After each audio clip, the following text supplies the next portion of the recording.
Muy bien, pues, amados hermanos, es una alegría muy grande estar con vosotros aquí en esta mañana.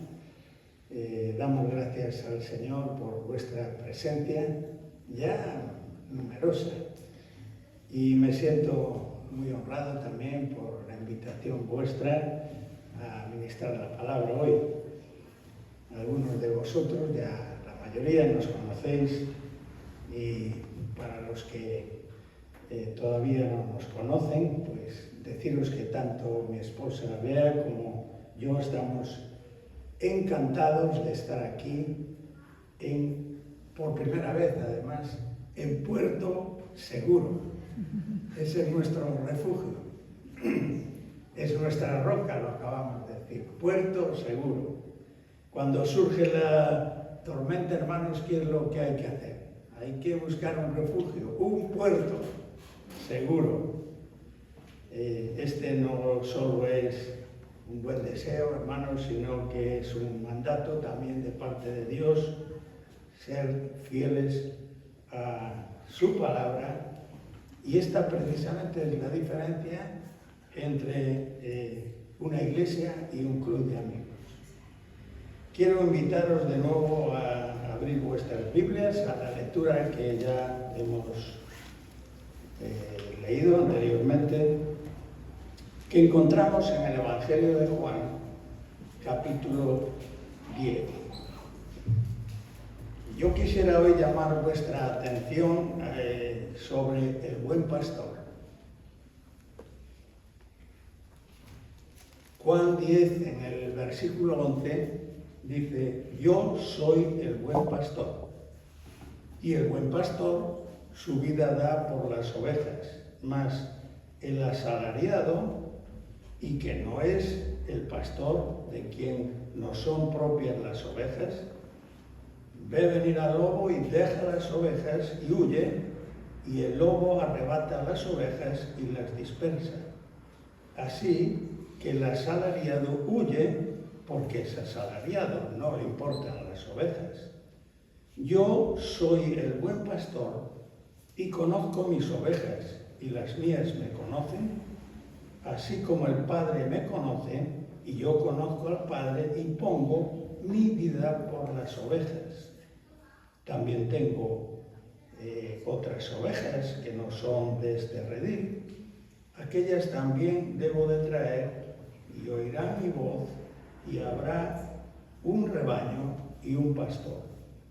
Por eso me ama el Padre, porque yo pongo mi vida para volverla a tomar. Nadie me la quita, sino que yo de mí mismo la pongo. Tengo poder para ponerla y tengo poder para volverla a tomar. Este mandamiento recibí de mi Padre. Hasta aquí nuestra lectura y que el Señor añada su bendición. Pasaremos a exponerla, pero antes en oración vamos a pedir su ayuda. Oh Señor, acudimos a ti con gratitud y te damos gracias porque Cristo, aun siendo pecadores, murió por nosotros. Y a través de él, Señor, tenemos salvación y redención. No porque lo hayamos merecido, de ninguna manera, sino por tu gracia soberana. Y Señor, en esta mañana queremos honrarte y glorificarte. Pedimos, Señor, tu ayuda ahora al exponer tu palabra y pedirte que me ayudes para que lo que diga se ajuste a lo que tú revelas.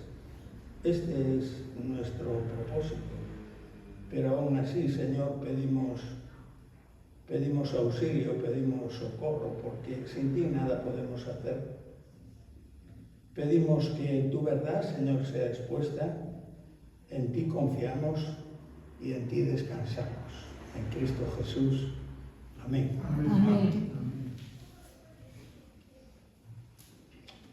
En el año 1988, un terremoto golpeó Armenia, destruyendo ciudades y dejando miles de muertos. En medio de esa gran tragedia, pues hubo una historia de un padre que se convirtió en un símbolo de sacrificio y amor incondicional.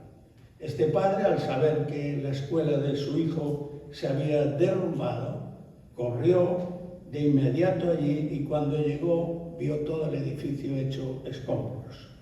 Pero en lugar de perder la esperanza, pues empezó a remover los escombros con sus propias manos, tratando de buscar a su hijo.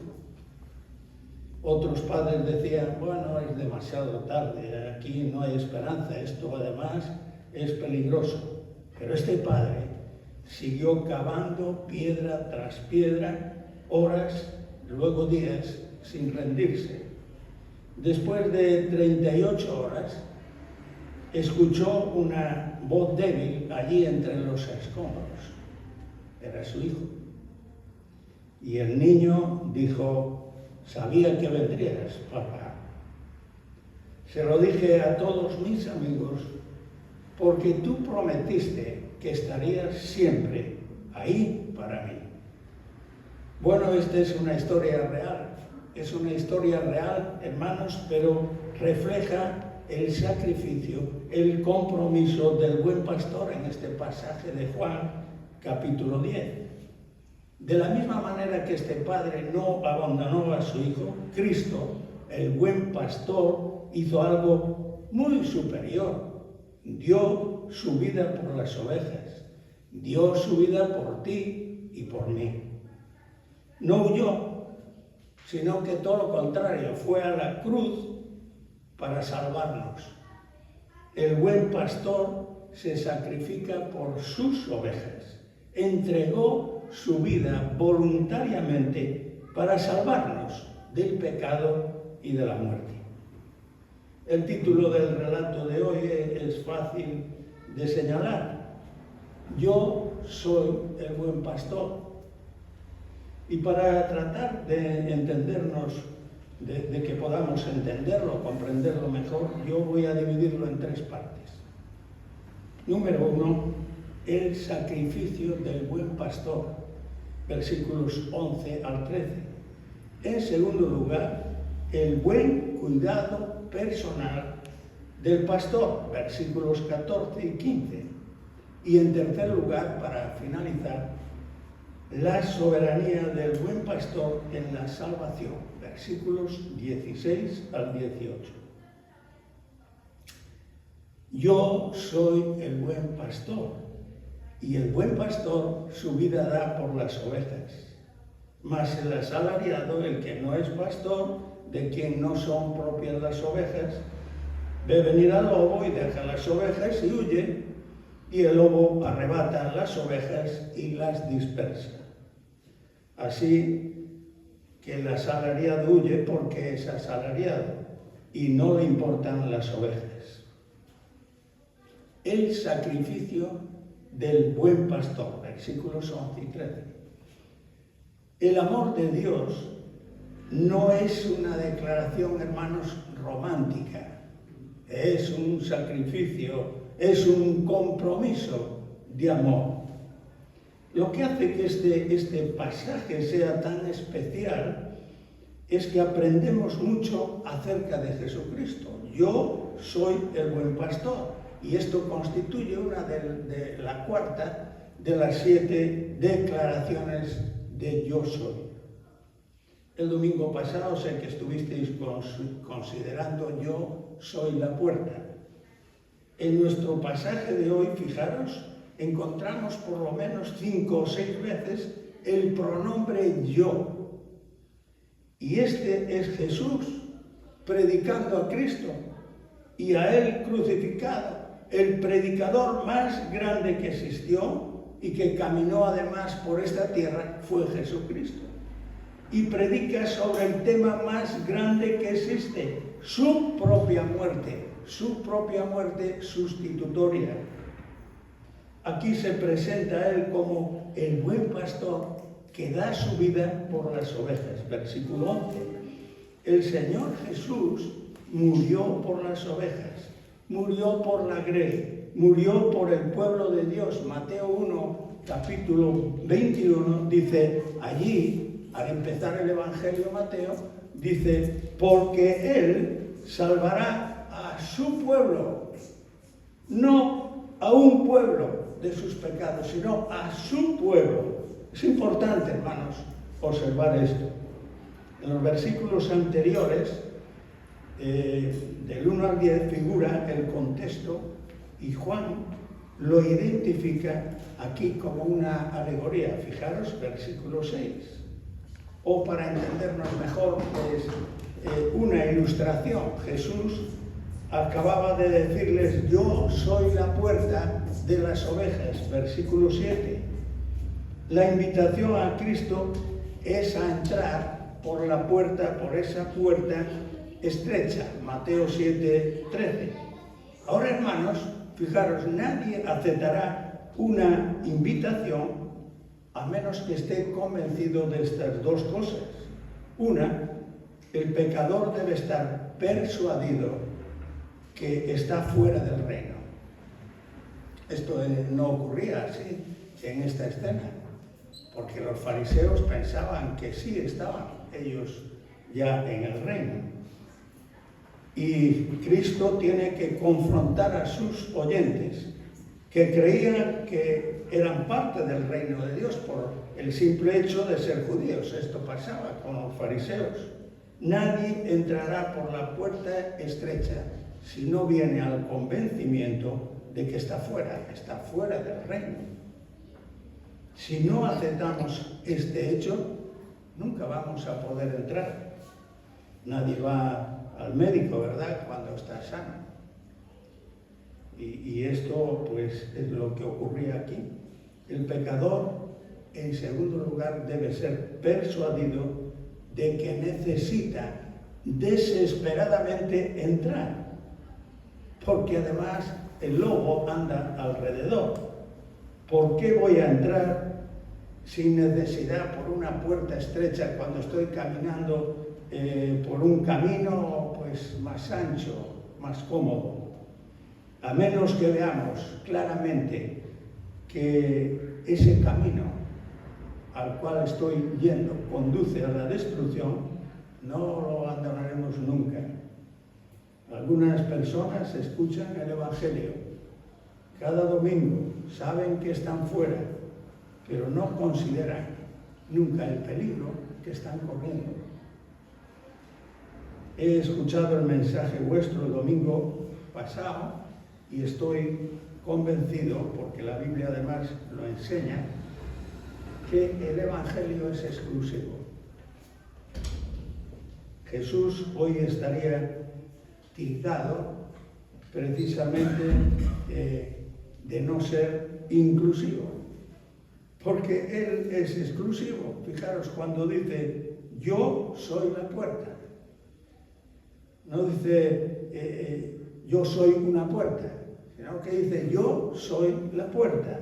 Y dice más todavía, dice, yo soy el camino, yo soy la vida. En este relato de hoy aquí aparece Jesús diciendo por lo menos 6 veces la palabra yo. El Evangelio siempre fue, hermanos, siempre fue y es exclusivo. ¿Sabéis? Es solo para los que creen. A lo largo de este capítulo 10 vemos aquí a Jesús comparándose con muchas cosas.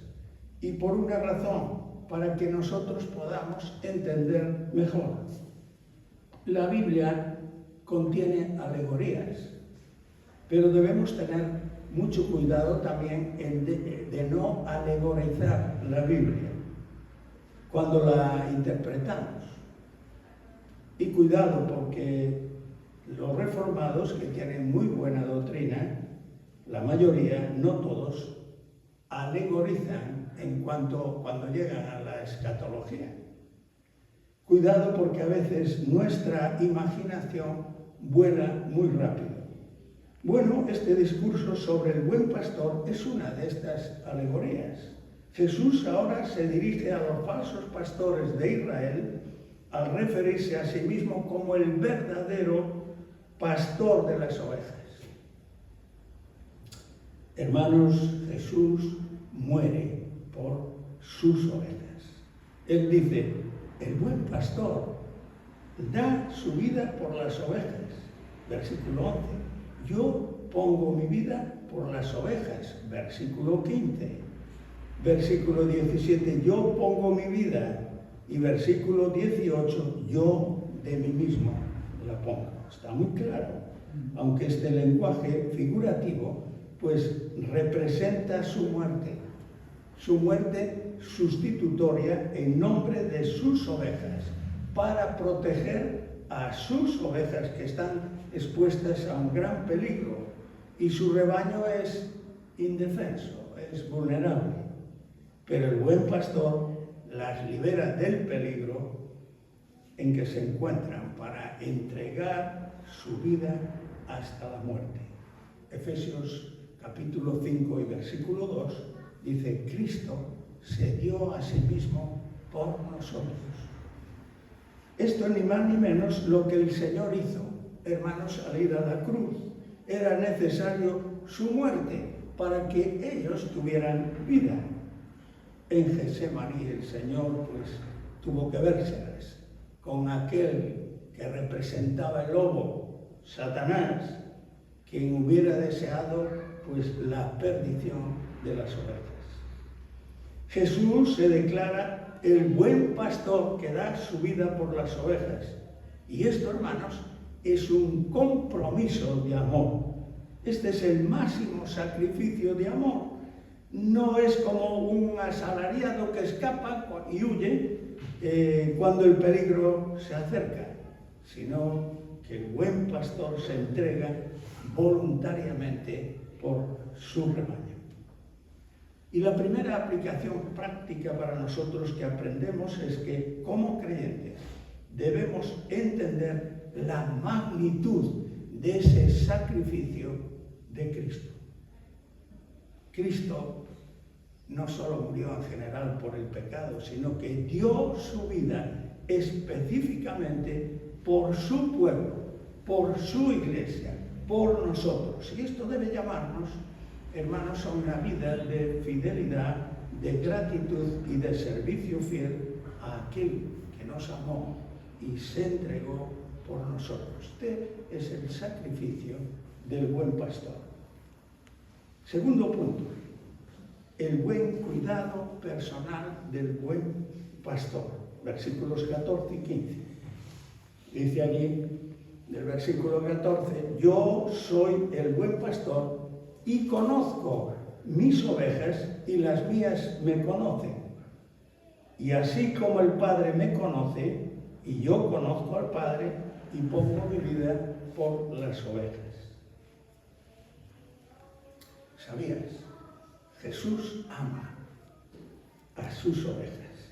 Y de nuevo este versículo 14 repite esta afirmación exclusiva que hizo antes. Yo soy el buen pastor, y la razón principal porque Él es el buen pastor, ¿sabéis cuál es? Porque Él ama a sus ovejas.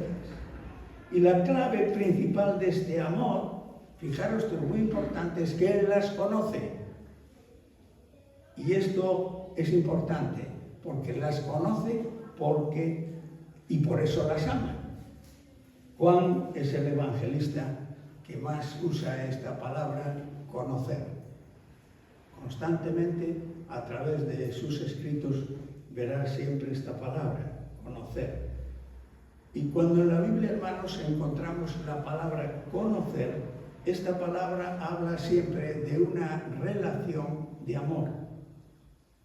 Y esto se remonta ya desde el Antiguo Testamento. Por ejemplo, cuando vamos a Génesis capítulo 4 y versículo 1, vemos allí a Adán. Y dice que Adán, dice el capítulo 4 y versículo 1 de Génesis, dice, Adán conoció a su esposa y tuvo un hijo. Entonces, ¿cómo emplea la Biblia? Y cuando Jesús dice aquí, conozco, quiere decir conocer íntimamente, amar, elegir amar. El hecho de que Jesús conoce a sus ovejas quiere decir que tiene una relación íntima. El Evangelio es una relación con Dios. De la misma manera indica cómo Jesús conoce a sus ovejas con un amor profundo y redentor que le mueve a morir por ellas. Y aquí nos dice que este conocimiento además es recíproco, porque dice, y los mías me conocen. Y el orden en que está expuesto este conocimiento, hermanos, también es muy significativo. Fijaros, Jesús primero conoció a sus ovejas en la eternidad pasada y luego sus ovejas conocen a Él dentro del tiempo. Podríamos decir, le amamos a Él. ¿Por qué? ¿Cuál es la razón? Porque Él nos amó a nosotros primero. Y esto para nada quiere decir pues que Dios utiliza el túnel del tiempo y ve a través de él. Esto resulta, pues, no sé, un insulto a Dios. En cambio, el conocimiento previo significa que Dios amó primeramente a su pueblo, a sus ovejas, a su iglesia. Es algo impresionante. Y este mismo Evangelio de Juan, en el capítulo 17, allí en el versículo 3, Juan 17:3 dice, y esta es la vida eterna. ¿Qué es la vida eterna? Y fijaros cómo sigue el versículo. Que te conozcan a ti, el único Dios verdadero, y a Jesucristo, a quien has enviado. Conocer, hermanos, es tener una relación. Mentimos cuando alguien se nos presenta a alguien y decimos, encantado de conocerte. Pero si acaban de presentarnos, ¿cómo es que lo voy a conocer? Queda muy bien, pero es algo que no es cierto. Conocer a Dios es tener una relación con Él. Conozco a mis ovejas, dice, y las mías me conocen, dice el pasaje. Aun cuando todavía no habíamos nacido, hermanos, estábamos ya en el corazón de Cristo. Es algo extraordinario. Y esto nos habla, hermanos, de que su amor es eterno, íntimo y personal y soberano. Lo conocemos, lo amamos, porque Él nos conoció y nos amó a nosotros primero. Me encanta la predicación de aquel evangelista Jorge Whitfield, año 1700 y pico. Y él cuando habla sobre la conversión de Zaqueo, dice él que cuando notó que Jesús vio a Zaqueo allí en el árbol sicómoro, Lucas 19, el evangelista inglés dice que a pesar de la multitud que había, Jesús vio a Zaqueo, pero no solo lo vio, sino que lo conoció. Jesús lo conocía desde la eternidad. Hombre, pero Zaqueo, ¿qué haces ahí? Baja, que es necesario que yo hoy coma en tu casa. Lo conoció. El Hijo del Hombre, dice el capítulo 10, también de Juan, que el Hijo del Hombre vino a buscar y a salvar lo que se había perdido. Y esta es la relación de amor de muchos años del buen pastor, el buen pastor que ha tenido con sus ovejas, porque él ama a sus ovejas. Él tiene una relación íntima con ellas. Como dice Juan 3:16, el versículo, no sé si más conocido, pero el más leído, dice, porque de tal manera amó Dios al mundo, que ha dado a su Hijo unigénito. ¿Para qué? Para que todo aquel que en Él crea no se pierda, sino tenga vida eterna.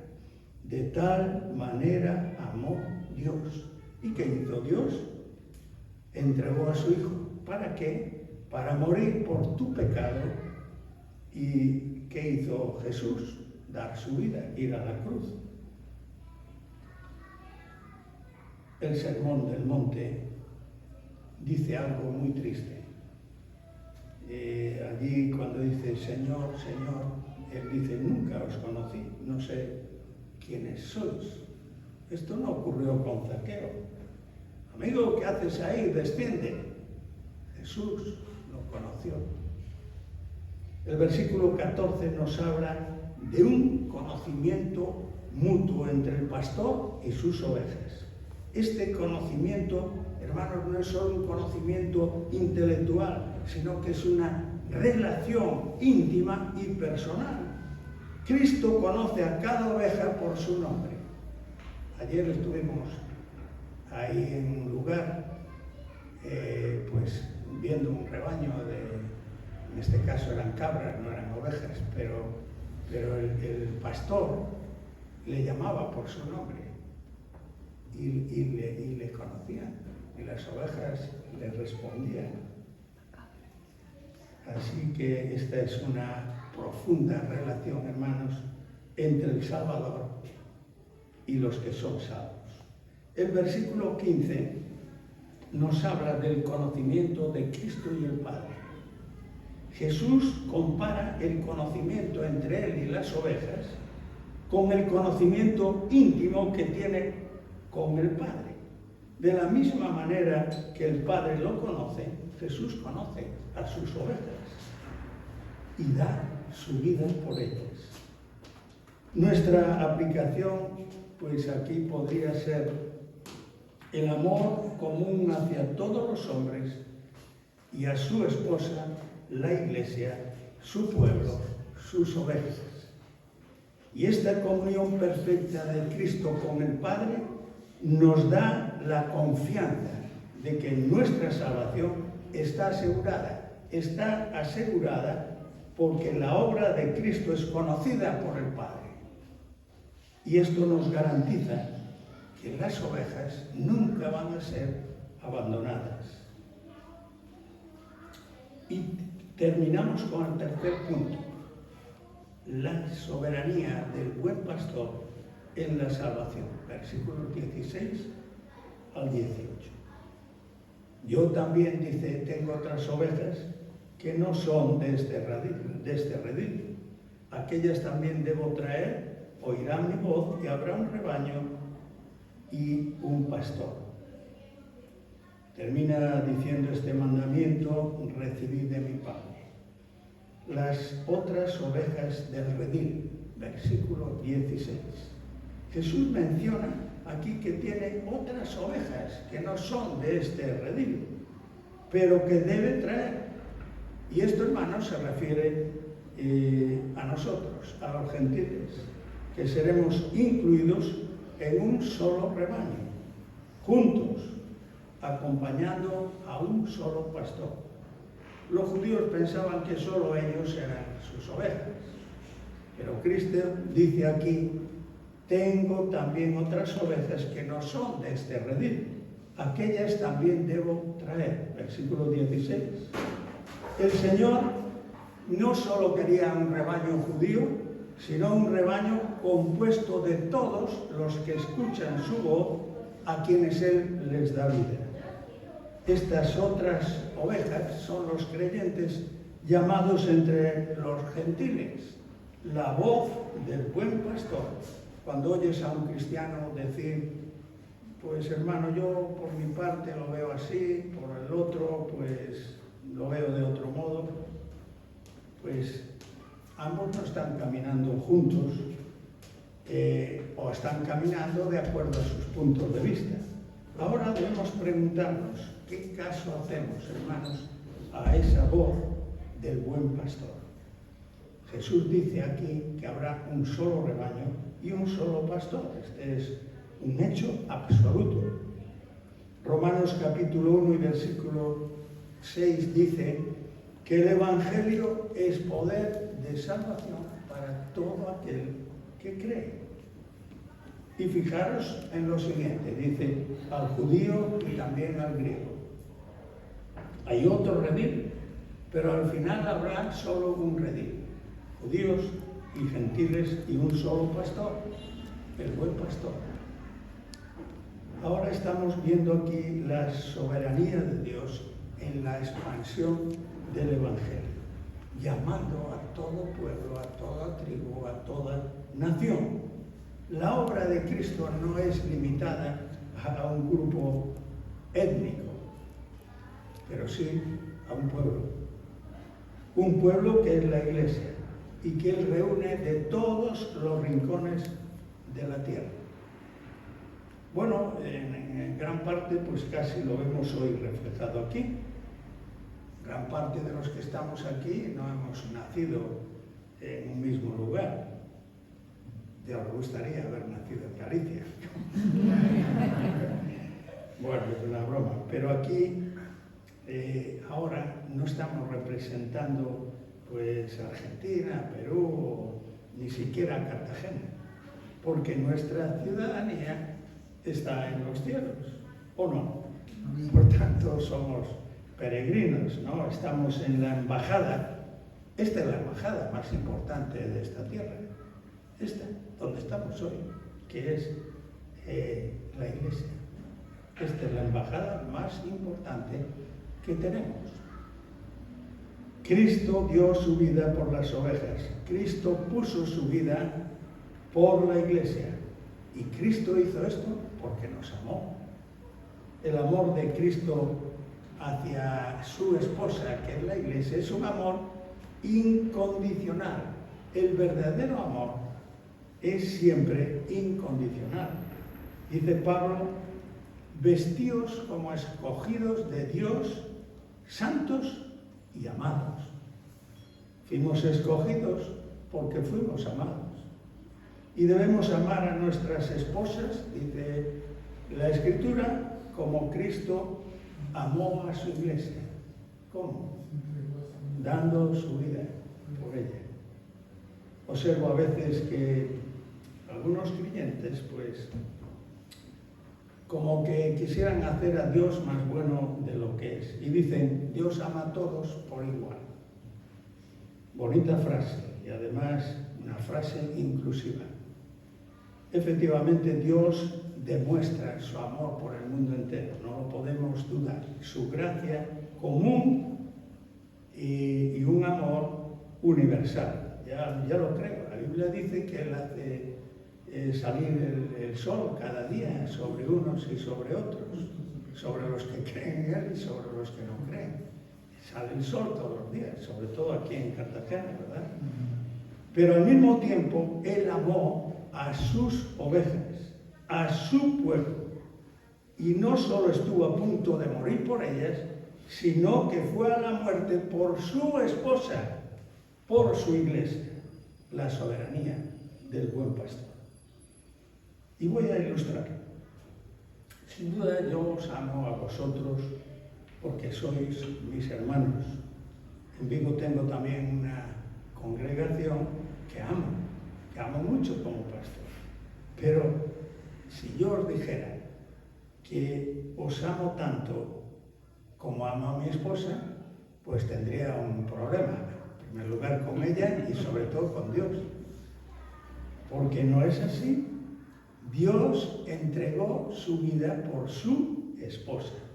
De la misma manera, Él nos manda amar a nuestras esposas con un amor romántico, no con un amor sacrificial. Dice el texto, maridos, amad a vuestras mujeres como Cristo amó ¿a quién? A su Iglesia. Cristo murió por su Iglesia. Cristo quiere santificar a su Iglesia. Cristo vendrá, no lo dudes, Cristo vendrá un día por su Iglesia. Es un amor incondicional. Es la soberanía del buen pastor. Este mandamiento, dice, recibí de mi Padre. Por eso me ama el Padre, porque yo pongo mi vida para volverla a tomar. Versículo 17. De tal manera Dios me ama porque decidió amarme. El amor de Dios para con nosotros depende solamente de Dios. Cuando yo me enamoré de Bea, pues lo primero que me atrajo, pues sin duda, fue su físico. Era una chica muy bonita y me atrajo, pero agradablemente. Ahora, Cuando Dios me amó a mí, fue muy diferente. Porque Dios me amó cuando estaba muerto en delitos y pecados. Nadie, creo yo, se enamora en una funeraria, delante de una persona muerta, sin vida. Sin embargo, Cristo nos amó en esa condición. ¿Y cómo es posible? Porque el amor de Dios no depende de ninguna condición nuestra. Efesios 2:8. Hermanos, aun cuando no habíamos nacido, estábamos ya en el corazón del buen pastor. Impresionante. No pensemos, hermanos, que cuando una persona se convierte, pues en ese momento Dios coge el lápiz y anota y apunta.